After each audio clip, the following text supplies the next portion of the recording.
जय हिंद दोस्तों। कैसे हैं आप सभी। स्वागत है आपके अपने चैनल इंडियाज नोटबुक पर। कैसे हैं आप सभी। उम्मीद करता हूँ बहुत अच्छे होंगे।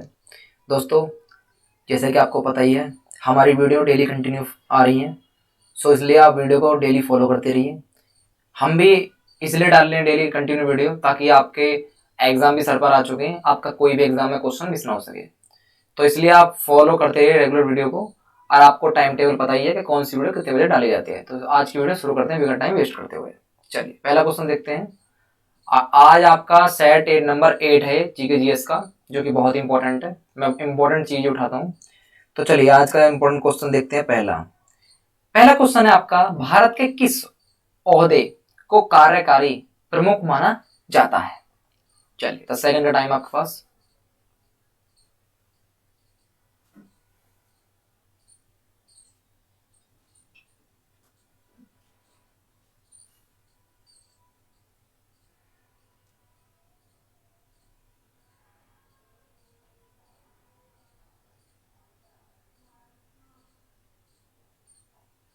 चलिए इसका जो आपका आंसर हो जाएगा वो होगा आपका ऑप्शन सी, यानी कि प्रधानमंत्री। क्योंकि भारत के प्रधानमंत्री के अनुसार भारत का कार्यकारी प्रमुख प्रधानमंत्री का संवैधानिक प्रधान भारत का राष्ट्रपति होता है। क्या होता है? भारत का राष्ट्रपति होता है। चलिए अगला क्वेश्चन देखते हैं। अगला क्वेश्चन है आपका, निम्नलिखित में से कौन मृत व्यक्ति के स्मारक है। क्या बोल रहा है इसमें? कौन मृत व्यक्ति के स्मारक है। चलिए 10 सेकंड का टाइम आपके पास।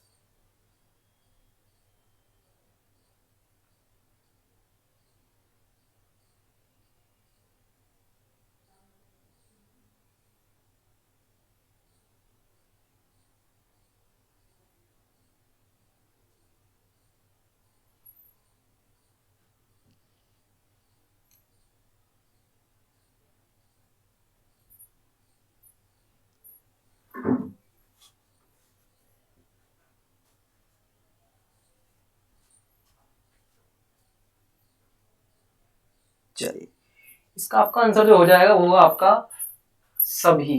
क्या होगा आपका? सभी। क्योंकि इस क्वेश्चन में आपसे पूछा गया है कि मृत व्यक्ति के स्मारक, यानी कि जो मृत व्यक्ति हैं उनके स्मारक कौन कौन से, जैसे कि ताजमहल, बीवी का मकबरा, इमदाद उद दौला। ये सभी अपनी बीवी की याद में अपने उनके पतियों ने ये मतलब ये क्या कहते हैं मकबरे बनवाए हैं। तो ताजमहल भी किसकी याद में बनवाया गया था? मुमताज की याद में। बीवी का मकबरा औरंगजेब ने बनवाया था। और इमदाद आपको कमेंट बताना है। तो ये सभी मृत व्यक्ति के स्मारक है। क्योंकि ताजमहल में मुमताज की कबर इसको शाहजहां ने बनवाया था, जैसे कि मैंने आपको बताया। बीवी का मकबरा को गरीबों के ताजमहल के नाम से भी जाना जाता है। किसके नाम से जाना जाता है? बीवी के मकबरे को गरीबों के ताजमहल के नाम से भी जाना जाता है। इसको आजम शाह ने अपनी माँ दिलरास बानो बेगम की याद में बनवाया था। आजम शाह शाहजहां का पोता था। कौन था? ये शाहजहां का पोता था तथा औरंगजेब का पुत्र था। तथा इमदाद उद्दौला में घियास उद्दीन बेग की कब्र है, जो कि जहांगीर के दरबार में मंत्री थे। कौन थे? जहांगीर के दरबार में मंत्री थे। इमदाद उद्दौला को घियास उद्दीन बेग की पुत्री नूरजहां ने बनवाया था। चलो मैंने बता दिया इसका आपको। ये जो इतमाद उद्दौला जो है ये किसने बनवाया था? नूरजहां की पुत्री ने बनवाया था। ठीक है, ठीक है। चलिए अगला क्वेश्चन देखते हैं आपका। अगला क्वेश्चन है, बिंदुसार का उत्तराधिकारी कौन था। चलिए 10 सेकंड का टाइम है आपके पास।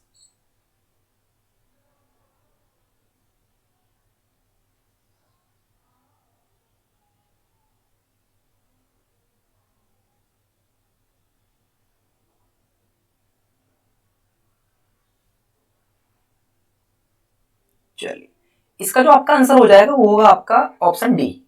क्या होगा आपका? ऑप्शन डी, यानी कि सम्राट अशोक। क्योंकि बिंदुसार का उत्तराधिकारी सम्राट अशोक ही था।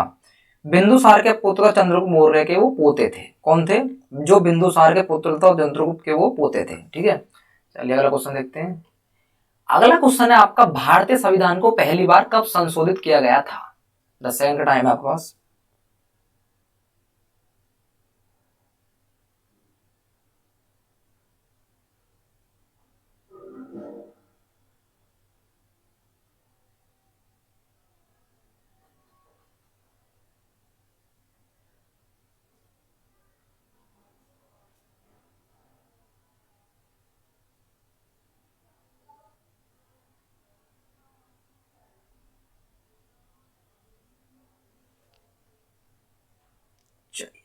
इसका आपका आंसर जो हो जाएगा वो होगा आपका 26 जनवरी 1950 को भारतीय संविधान पहली बार संशोधित किया गया था। ऑप्शन डी आपका सही हो जाएगा, क्योंकि 26 जनवरी 1950 को भारतीय संविधान पूर्ण रूप से भारत में लागू किया गया था।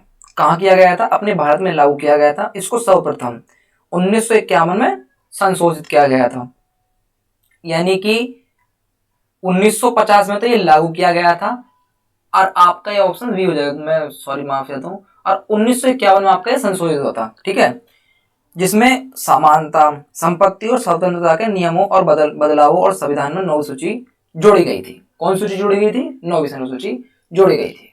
अगर आपके क्वेश्चन फंस जाए कि जब संविधान संशोधित किया गया था पहली बार, तो उसमें कौन सी अनुसूची जोड़ी गई थी, सिंपल सी बात है, आपको 9वीं अनुसूची लगा देनी है।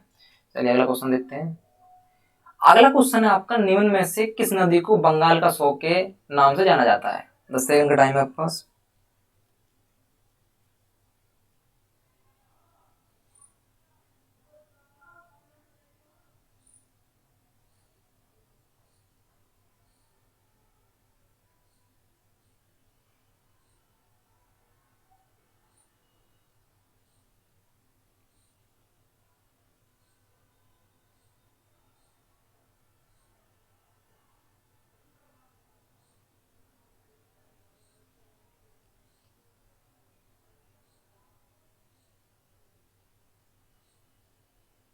इसका आपका आंसर जो हो जाएगा वो होगा आपका दामोदर नदी। दामोदर नदी को बंगाल का शौक कहा जाता है। क्या कहा जाता है इसे? दामोदर को बंगाल का शौक कहा जाता है। और नदी कहां पर है? यह है आपके झारखंड के लातेहार जिले के छोटा नागपुर से उद्गम होती है। ठीक है, ये उत्तराखंड में है, उत्तराखंड में, सॉरी सॉरी झारखंड में है, लातेहार जिले में। ठीक है, चलिए अगला क्वेश्चन देखते हैं आपका। अगला क्वेश्चन जो है आपका, रॉलेट एक्ट को किस वर्ष लागू किया गया था? 10 सेकंड का टाइम आपके पास।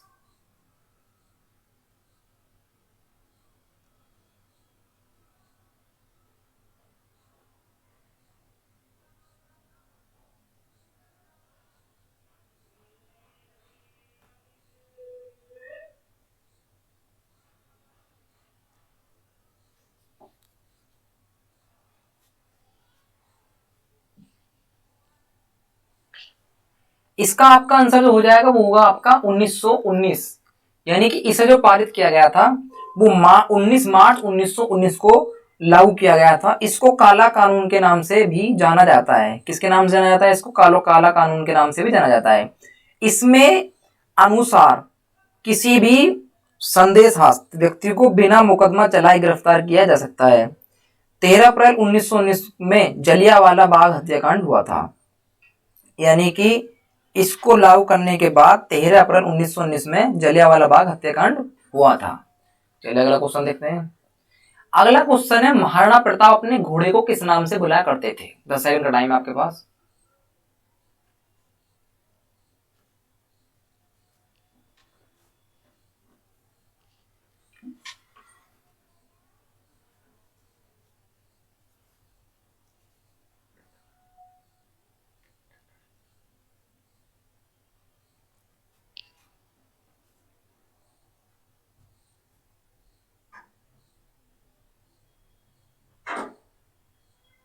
चल, इसका आपका आंसर जो हो जाएगा वो होगा ऑप्शन बी, यानी कि महाराणा प्रताप जो थे वो अपने घोड़े को चेतक के नाम से बुलाया करते थे।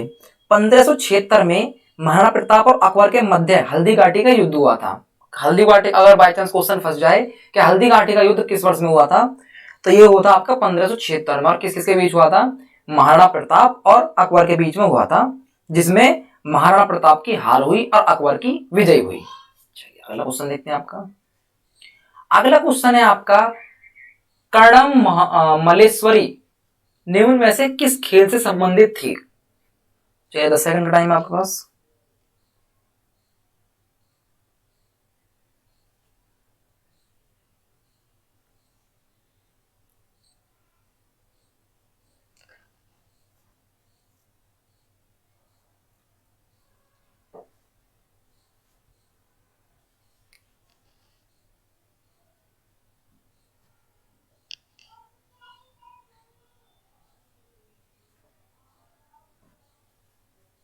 चलिए, इसका आपका आंसर जो हो जाएगा वो होगा आपका ऑप्शन डी, यानी कि भार उठाना, वेट लिफ्टिंग।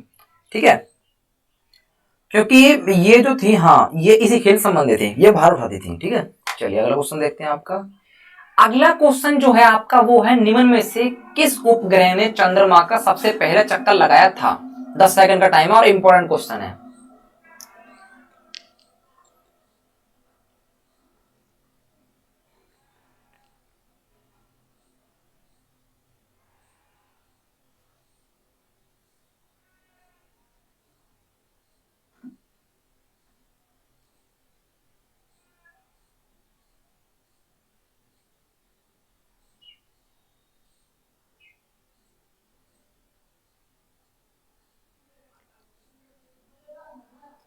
चलिए, इसका आपका आंसर जो हो जाएगा वो होगा आपका ऑप्शन डी, यानी कि लूना 10 ने सबसे पहले चंद्रमा का पूरा चक्कर लगाया था।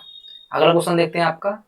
अगला क्वेश्चन जो है आपका वो है, निम्न में से किस बॉक्सर को द रियल डील के नाम से भी नाम से जाना जाता है? 10 सेकंड का टाइम है आपके पास।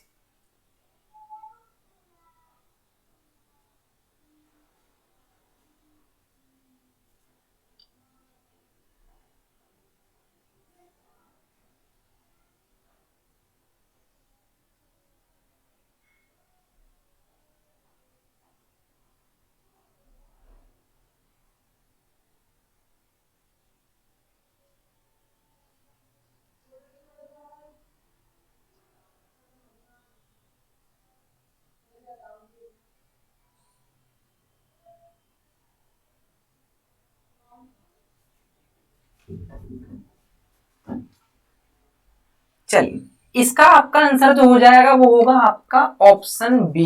क्या होगा आपका? ऑप्शन बी, यानी कि इवांडर हॉलीफील्ड को द रियल डील के नाम से जाना जाता है। और बाकी ये जो तीन हैं, जो लुइस, मोहम्मद अली और माइक टाइसन, इनको मुझे आपको कमेंट में लिख के बताना है कि ये किस नाम से जाने जाते हैं। चलिए अगला क्वेश्चन देखते हैं आपका। सिंधु घाटी सभ्यता का बंदरगाह, सिंधु घाटी सभ्यता का बंदरगाह कहां पर था? 10 सेकंड का टाइम है, हिस्ट्री से रिलेटेड है।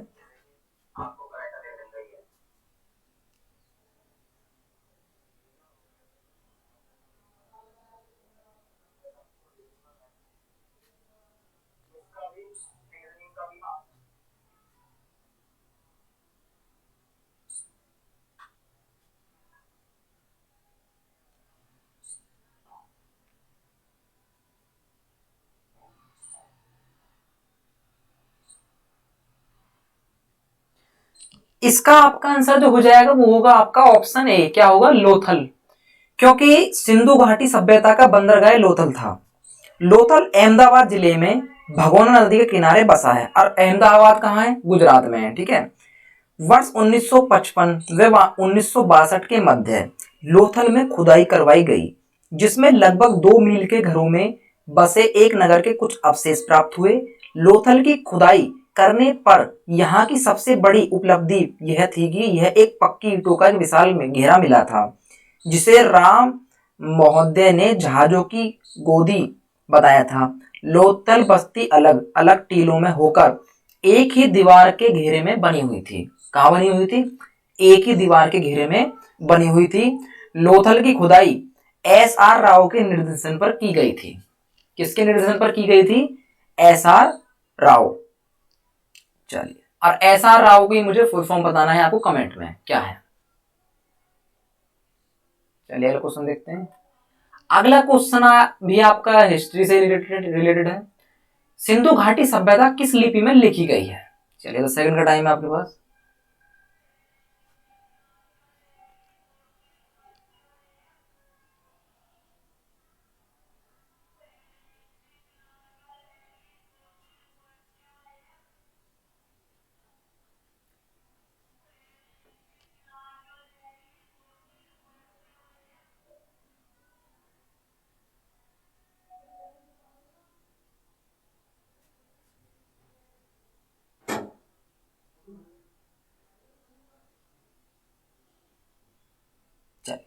इसका आपका आंसर जो हो जाएगा वो होगा आपका ऑप्शन डी, यानी कि अज्ञात।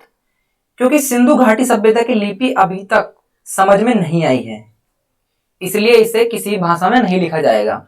यह अभी अभी अभी तक लिपि समझ में नहीं आई है, अतः यह अज्ञात लिपि है। क्योंकि सिंधु लिपि में 64 मूल चिन्ह हैं, 250 से 400 अक्षर हैं, जो शैलखड़ी की आयताकार मोहरों पर मिलते हैं। यह लिपि चित्रात्मक थी, जिसे अभी तक पढ़ा नहीं जा सका है। यह लिपि ऐसी है जो अभी तक समझ में नहीं आई है, इसलिए अभी किसी भी भाषा में नहीं लिखा, समझिए।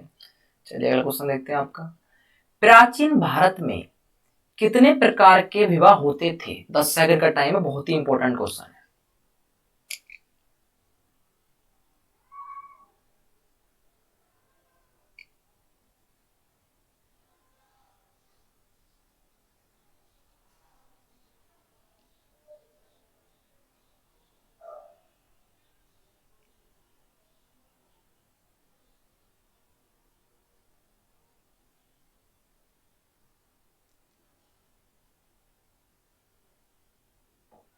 चलिए इसका आपका आंसर जो हो जाएगा वो होगा ऑप्शन डी, यानी कि प्राचीन भारत में सभी प्रकार के विवाह होते थे। देव विवाह भी होता था, राक्षस विवाह भी होता था और गर्दभ विवाह भी होता था। क्योंकि प्राचीन भारत में उपरोक्त सभी विवाह के साथ कुल 8 प्रकार के विवाह सम्मिलित थे। ब्रह्म विवाह, देव विवाह, आर्ष विवाह और प्रजापति विवाह, गर्द विवाह, असुर विवाह, राक्षस विवाह, पिशाच विवाह, पिशाच विवाह। इन विवाहों में ब्रह्म विवाह, देव विवाह व आर्ष विवाह को विधि सम्मत विवाह माना जाता है। बाकी सभी विवाहों को विधि सम्मत विवाह नहीं माना जाता है। ठीक है, चलिए अगला क्वेश्चन देखते हैं आपका। अगला क्वेश्चन है आपका, बुद्ध का क्या अर्थ है? चलिए बताइए मुझे।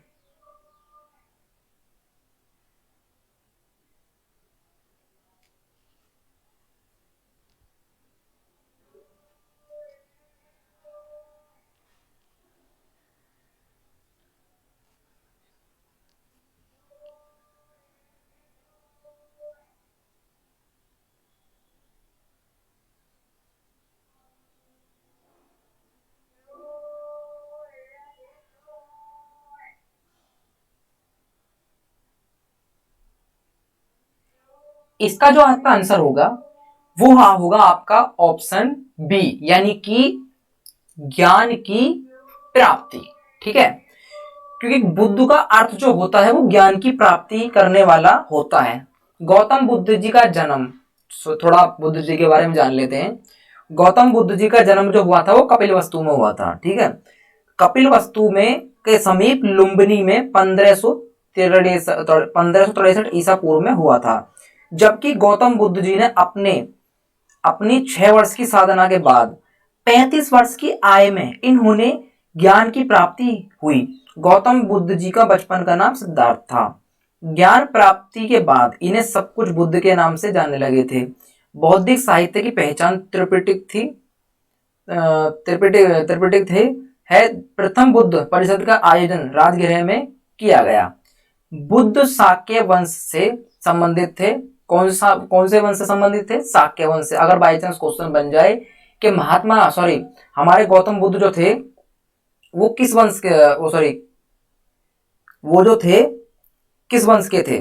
तो वो शाक्य वंश के थे। ठीक है, बुद्ध जी ने अपना पहला प्रवचन सारनाथ में दिया था। कहां दिया था? सारनाथ में। और सारनाथ आपका कहां है? ये शायद आपका बिहार में दिखे मेरे हिसाब से। ठीक है, जबकि बुद्ध जी को ज्ञान की प्राप्ति बोध गया में हुआ था। मतलब अपने उपदेश दिए इन्होंने सारनाथ में, और बुद्ध की ज्ञान की प्राप्ति इन्हें बोध गया में हुई थी। ठीक है, चलिए अगला क्वेश्चन देखते हैं आपका। अगला क्वेश्चन जो है आपका वो है, इच्छा सब कष्टों का कारण है, यह किस धर्म में कहा गया है? चलिए बताइए।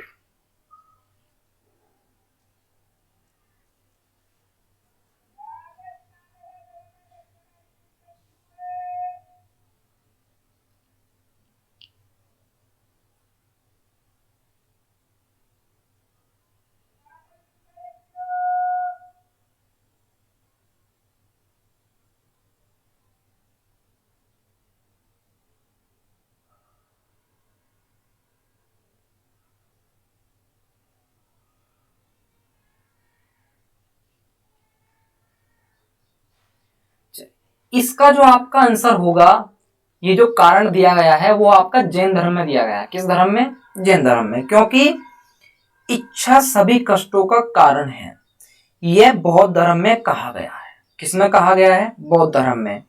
बौद्ध जी के चारों सत नियमन हैं। कौन कौन से हैं? सॉरी, जैन धर्म में कहा गया है। ठीक है। दुख, पहला है आपका दुख, दूसरा है आपका दुख समुदाय, तीसरा है आपका दुख निरोध, और चौथा है आपका दुख निरोधी गामिनी।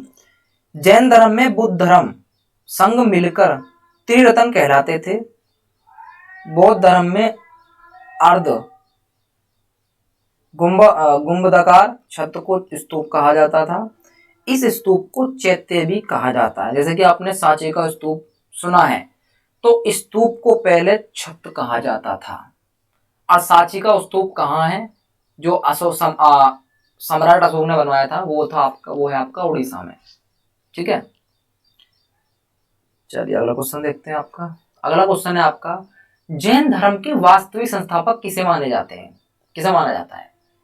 तो इसका सिंपल सा आंसर हो जाएगा आपका महावीर को माना जाता है, महावीर स्वामी को। सिंपल सी बात है, क्योंकि जैन धर्म के वास्तविक संस्थापक महावीर स्वामी जी को ही माना जाता है। महावीर स्वामी जैन धर्म के 24वें तीर्थकार थे। कौन से थे? ये थे आपके 24वें तीर्थकार। ठीक है। जैन धर्म के प्रथम तीर्थकार ऋषभदेव को माना जाता है। इसका पहला उल्लेख श्रृंगदेव में 22वें तीर्थकार अरिष्टनेमी के साथ मिलता है, जबकि 23वें तीर्थकार पार्श्वनाथ जैन धर्म के अनुयायियों को निर्गत कहा जाता है। लेकिन महावीर स्वामी जी के द्वारा शिक्षा का विस्तार करके इसका नाम जैन धर्म कर दिया गया। जैन साहित्य को अंगम कहा जाता है, जबकि बौद्ध साहित्य को त्रिपिटक कहा गया है। क्या कहा गया? त्रिपिटक कहा गया है। चलिए अगला क्वेश्चन देखते हैं आपका। अगला क्वेश्चन जो है आपका, मगध के उत्थान के निम्न में से कौन सा शासक उत्तरदायी है? बताइए।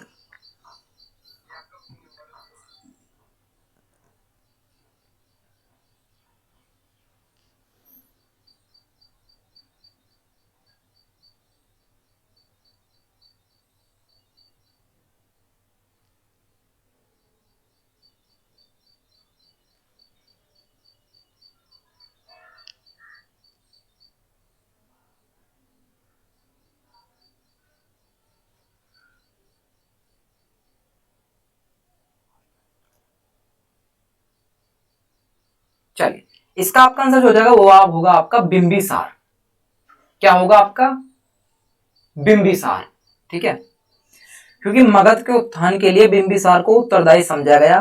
बिंबिसार मगध की गद्दी पर 544 ईसा पूर्व में बैठा। यह बौद्ध धर्म का अनुयायी था।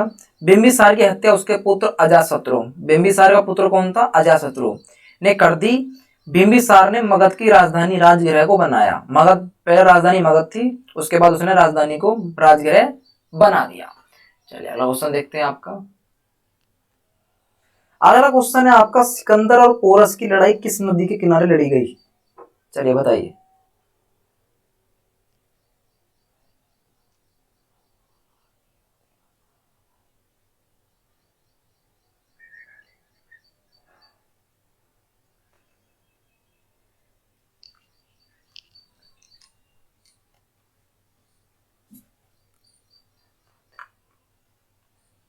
चलिए, इसका आपका आंसर जो हो जाएगा वो होगा आपका ऑप्शन ए, झेलम। झेलम नदी के किनारे लड़ा गया था। ठीक है। सिकंदर और पोरस की लड़ाई झेलम नदी के किनारे हुई थी। इस लड़ाई में सिकंदर की विजय हुई, लेकिन पोरस की बहादुरी देखकर सिकंदर ने उसके राज्य की वापस उसे सौंप दिया। झेलम नदी को यूनानी भाषा में हाइडेपिस कहा जाता है। झेलम नदी को यूनानी भाषा में क्या कहा जाता है आपका? इसे कहा जाता है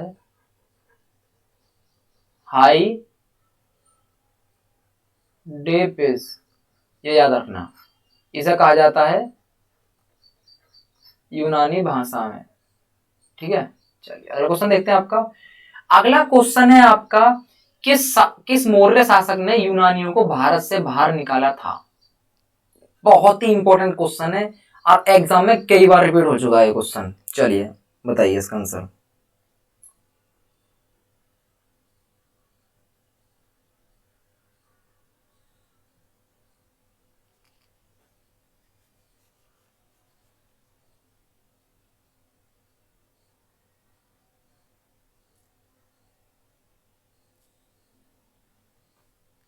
चलिए इसका आपका आंसर जो हो जाएगा वो होगा ऑप्शन ऑप्शन सी, यानी कि चंद्रगुप्त मौर्य ने भारत को, यूनानियों को भारत से बाहर निकाला था। और 305 ईस्वी में यूनानी शासक को सेल्यूकस और चंद्रगुप्त मौर्य के बीच युद्ध हुआ। किस किसके बीच हुआ? सेल्यूकस और चंद्रगुप्त मौर्य के बीच युद्ध हुआ 305 ईस्वी में, जिसने चंद्रगुप्त मौर्य ने यूनानी शासक को सेल्यूकस को हराकर बाहर निकाल दिया, यानी कि चंद्रगुप्त मौर्य की जीत हुई और सेल्यूकस की हार हुई। चलिए अगला क्वेश्चन देखते हैं। अशोक के शिलालेखों में निम्न में से किसकी जानकारी मिलती है? मतलब उसके जो उन्होंने शिलालेख लिखे हैं उससे किसकी जानकारी मिलती है? बताइए इसका आंसर।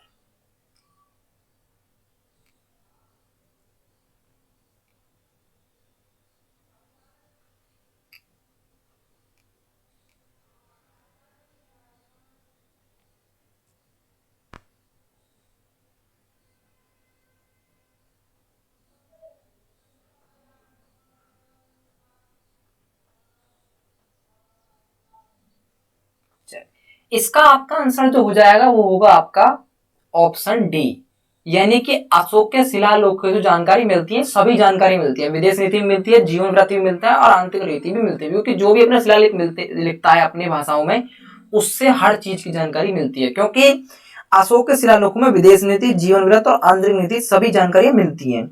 यह उपयुक्त सभी विकल्प सही हैं और अशोक के अधिकांश अभिलेख ब्राह्मी लिपि में लिखे गए थे। कौन सी लिपि में लिखे गए? अगर क्वेश्चन पूछ जाए कि अशोक के शिलालेख जो लिखे गए हैं वो कौन सी लिपि में लिखे गए हैं, तो आपको आंसर लगा देना है ब्राह्मी लिपि में ये लिखे गए हैं। चलिए अगला क्वेश्चन देखते हैं।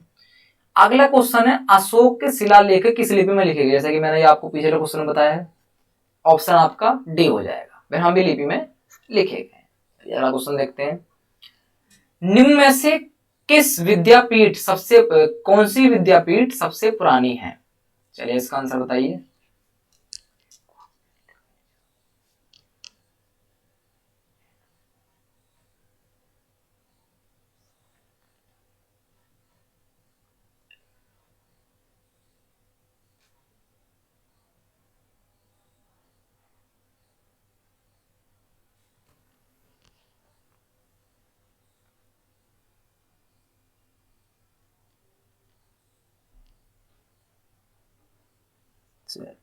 इसका आपका जो आंसर हो जाएगा विद्यापीठ से पुरानी जो है वो है आपकी तक्षशिला।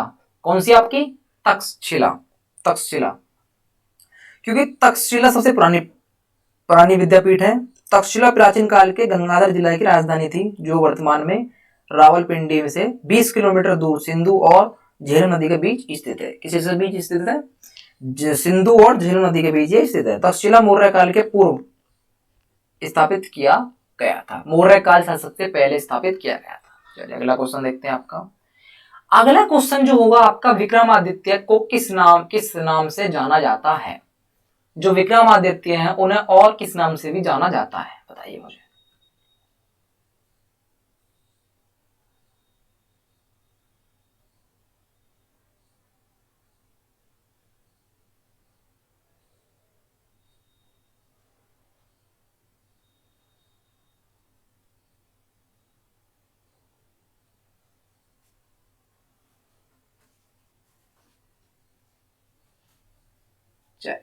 इसका आपका आंसर जो हो जाएगा वो होगा ऑप्शन बी, यानी कि चंद्रगुप्त द्वितीय के नाम से भी विक्रमादित्य को जाना जाता है। ठीक है। और चंद्रगुप्त द्वितीय की माता का नाम जो था वो दत्त देवी था। इनकी माता का जो नाम था वो दत्त देवी था। यह युग गुप्त काल का स्वर्ण युग के नाम से जाना जाता है। चलिए अगला क्वेश्चन देखते हैं आपका। अगला क्वेश्चन है, अजंता की गुफाएं किस काल में निर्मित की गई थी? बताइए।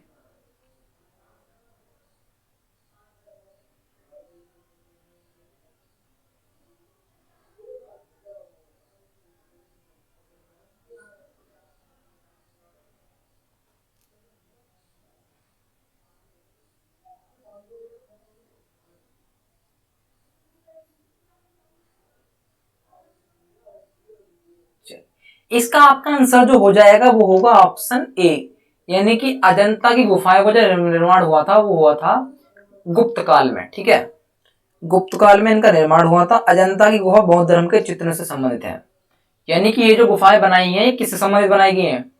ये बनाई गई है बौद्ध धर्म के चित्र से संबंधित है। ठीक है, और अजंता की पहली एवं दूसरी गुफा में चित्र 7वीं शताब्दी ईस्वी के हैं। कौन सी ईस्वी के हैं? 7वीं शताब्दी के आपके इसमें चित्र हैं। चलिए अगला क्वेश्चन देखते हैं, आज का लास्ट क्वेश्चन है, एहोल शिलालेख किससे संबंधित है? आज का लास्ट क्वेश्चन है। चलिए इसमें मैं बिगर टाइम लगाए आपको बता देता हूँ। इसका जो आपका आंसर हो जाएगा वो होगा आपका पुलकेशन सेकंड, ऑप्शन बी आपका, क्योंकि एहोल शिलालेख पुलकेशन सेकंड से संबंधित है। रवि कीर्ति ने एहोल प्रशस्ति की रचना की थी। यह लेख संस्कृत भाषा में लिखा गया है। इस शिलालेख में पुलकेशन द्वितीय की विजय की संस्कृत विरासतमक वर्णन किया गया है। ठीक है, सो फ्रेंड्स आज का ही हमारा लास्ट क्वेश्चन था।